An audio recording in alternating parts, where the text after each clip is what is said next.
Africans, do you know why the main goal of colonization was to totally depopulate and involuntarily mix the entire African continent in order to repopulate it with other races? Well, I have a message for black people. So if you're not black, you can stay. But if you're black, I want you to listen and listen good. The reason why history repeats itself is because the world is cyclic and whatever goes around must come back around. There was a time that Africa ruled Europe for 800 years. And when I say ruled, I don't mean with guns and ammunition, but with knowledge, love, light, and black excellence. So now, I want you, black child, to know that we have cycled back to that time. A time when the kingdom of God belongs to the poor and the slaves, and mine is just to cut and raise. Yours is to step into your awareness of self. Yours is to go back within and get into union with your ancestors, your DNA. Get your ancestral membership back and remember all that you are. Because among you are the descendants of the likes of Mansa Musa, kings, queens. Among you are the DNA of the Talai, the tribe of the Lion of Judah.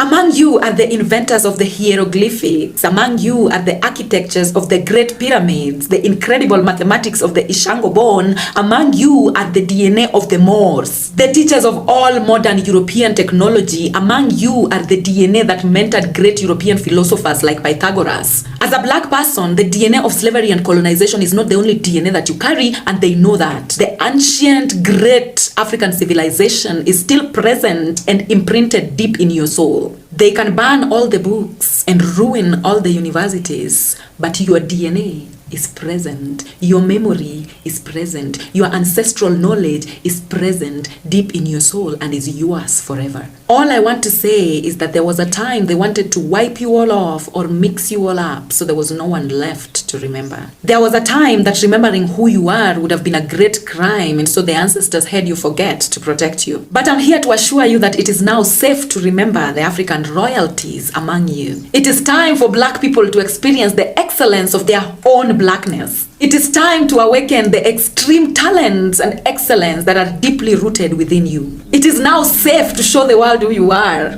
Go within and remember. Join into one with your ancestors. Hi guys, welcome back to our channel. In case you're new here, my name is Maren. And I'm Maureen. Yeah, so in today's episode, we're going to be reacting to a video by a lady called Swiri Nyarkano. So we'll tag her on the video or on the description box for those who want to follow her. She's on TikTok. So on this video, she just brought about valid points where, because we've recently seen trends of Africans who are tripping to go abroad, you know, those who are moving to Europe. In fact, UK had to close its borders to immigrants because now they were becoming too much, right? And America also faces a problem with immigrants, right? And you find a lot of Africans are tripping to go abroad because in their own opinion, they believe that the greener pasture they cannot find greener pasture in Africa. The greener pasture is only found abroad of Africa. Yeah, so in this video, the lady is explaining all the reasons why Africans should stay there, you know, in Africa, and why they shouldn't even want to go to Europe. So let's take a look at this video and then we come back and talk about it. If you have an opinion, guys, leave it on the comment section and we'll come back and talk about it. Remember to subscribe for those who haven't. So let's watch and then we come back and talk about it.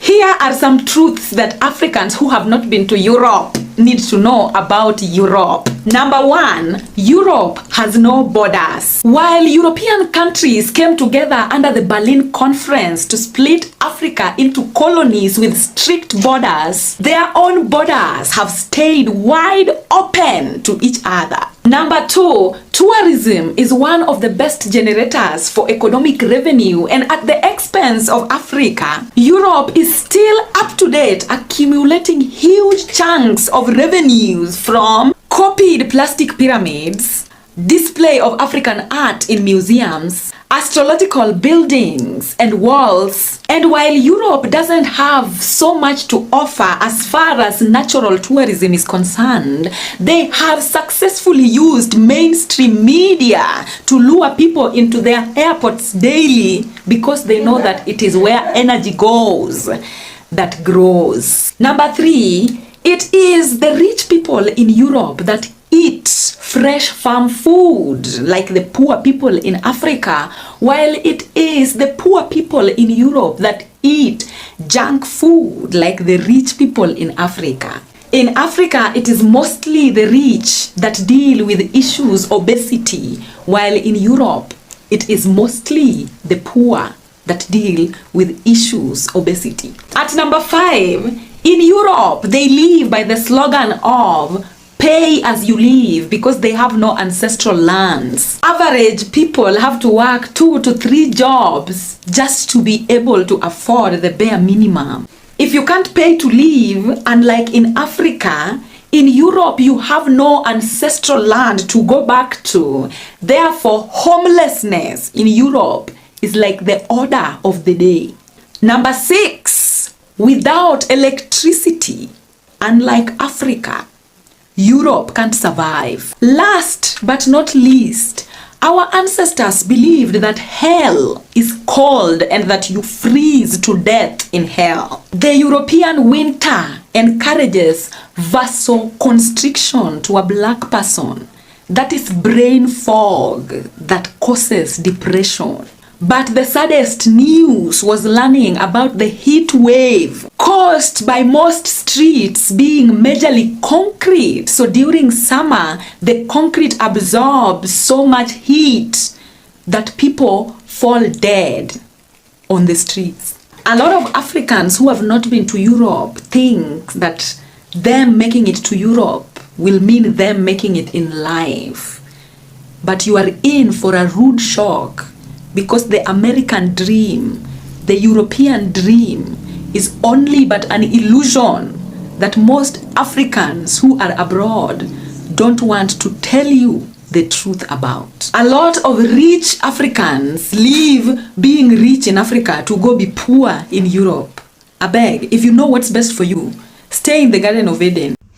So guys, welcome back. You've heard what Swiri Nyarkano had to say, and let me say what stuck with me is when she was comparing the, should we say, diet of both continents, and where she said the rich people in Europe eat fresh farm produce, and here in Africa it's the poor people that eat fresh farm produce, right? While in Europe, poor people eat a lot of junk food. In Africa, it's the opposite. Rich people eat a lot of junk food. Right. And, you know, this is just kind of ironic, you know, the juxtaposition. Right. Because in Africa, and I kid, you know, she's very right. Right. Let me talk for Kenya because we live in Kenya. In Kenya, you know, KFCs for the rich. Yes, because, okay, according to the living standards of Kenya, eating KFC every day, that would be a very expensive affair compared to eating your farm produce or eating just a banana. You don't have to be a farmer. You can literally afford to purchase farm produce and you'll eat that. Another point, valid point this sister brought was that when she said poor people suffer obesity in Europe while it is the rich people in Africa. By the way, in Africa we don't have like serious cases of obesity the way we normally see. Like in America. In America, you can almost even say that that is a crisis for them. Right, because there's this show we used to watch called the Dr. Now Zadin. I don't know, my 80LB, my 800LB life. And they were really showing the kind of struggles people have because of eating fast foods there. And this lady is asking, why would you want to leave your continent and go and live that kind of lifestyle? I guess it's the situation where you have to say people don't really appreciate what they have. It's until you lose it is when you start appreciating it, you know. And then another thing the sister talked about, she talked about let's just go back a little, right? Africa being the home of civilization. Something else that I find funny that she mentioned is, so I don't know you guys, I don't have any experience because we've not traveled there, but for those who live in Europe and America, let us know in the comment section, right? She mentioned something about people not being able to own homes because there she says you can't have ancestral lands, therefore you have to pay as you live. You understand? Yeah, in Africa, once you've bought land, that land is yours and you're never going to pay anything else for it. Well, 2024 bill has been making rounds on social media. That and is in Kenya. That is in Kenya. They want to change this system whereby you now have to pay the government. The same thing that's happening in America. That system never used to exist in Kenya, but now it's being introduced to Kenya. Anyway, okay. It's a bill that has not been passed yet, where they want to introduce the leasehold title deeds, where you'll pay the government for the land only for a period of time, and then it goes back to the government. Right. We used in Kenya up to now, people live in the ancestral homes, most part of African. Right. Yeah, right. That was the system. Right. And then another thing the sister mentioned was something to do with the weather conditions. And you're asking Africans, why would you want to go and subject yourself into these conditions? Africans are not, it does not, other than Lesotho, I think it's Lesotho, there's no other place that snows in Africa. So Africans are used to quite a different type of weather, So when they go to America, most of them freeze too. Yeah, they become unalive because they didn't go there prepared, and that's the kind of life you admire. But you also don't blame them, because in the Western media has portrayed it in such a way. In Africa, we are shown how much America and Europe is the land of milk and honey. Yeah, and we usually find it quite ironic when the pale colored people, when they come to Africa, then they think Africa is the land of milk and honey. They don't want to go back. Right. But the media is busy portraying Africa like something else, like a disease-ridden continent. Right. And I can promise you guys, just correct me if I'm wrong, but I can promise you, a lot of you, before you started educating yourself, what you used to see, as a lot of you have told us in the comment section, is kids with kwashiorkor, these diseases because of deficiency. And it's not the whole part of Africa, there are just little bits of parts of Africa that live like that, but not the whole of Africa. Do you know, fun fact, and the funniest thing is that before these pale colored people started coming to Africa, they're the ones who brought jiggers. It's not a lie, it's true. That was a weapon they used to push the Kikuyu tribe into concentration camps so that they could steal their land. I am not kidding. That is, they were, those people are nasty. Yeah, anyway, you guys, just let us know what you think about this on the comment section. And I want to tell you, don't come to Africa expecting to see monkeys. You arrive at a very underdeveloped airport and see monkeys hopping from one tree to another. You're going to be shocked. People living in huts. Exactly.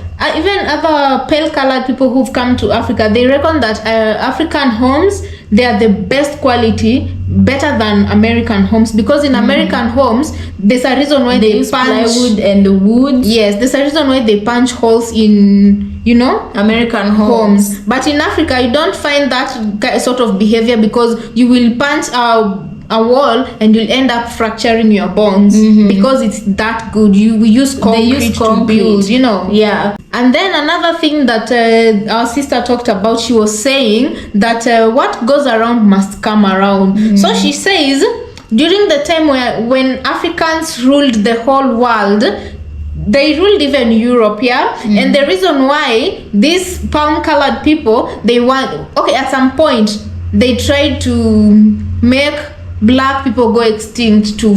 Of course they failed, but anyway, they were trying to make black people go extinct simply because they didn't want black people to come and rule them in future someday, and then she said since they saw that they couldn't make black people go extinct, now their mission was to mix with black people to a point where blackness was no longer present in the world, such that they would breed a whole entire race that didn't consist of anywhere near blackness in the world, So anyway, we're still waiting to see how that project is going to go, because as it is here in Africa, most of our African ladies love themselves some pale colored people, and most of our African men also love themselves some snow bunnies. So they're really mixing up that cocktail anyway. So guys, please let us know what you think about this episode, and if you've not subscribed to our channel, please kindly remember to do so, and we'll see you on our next episode.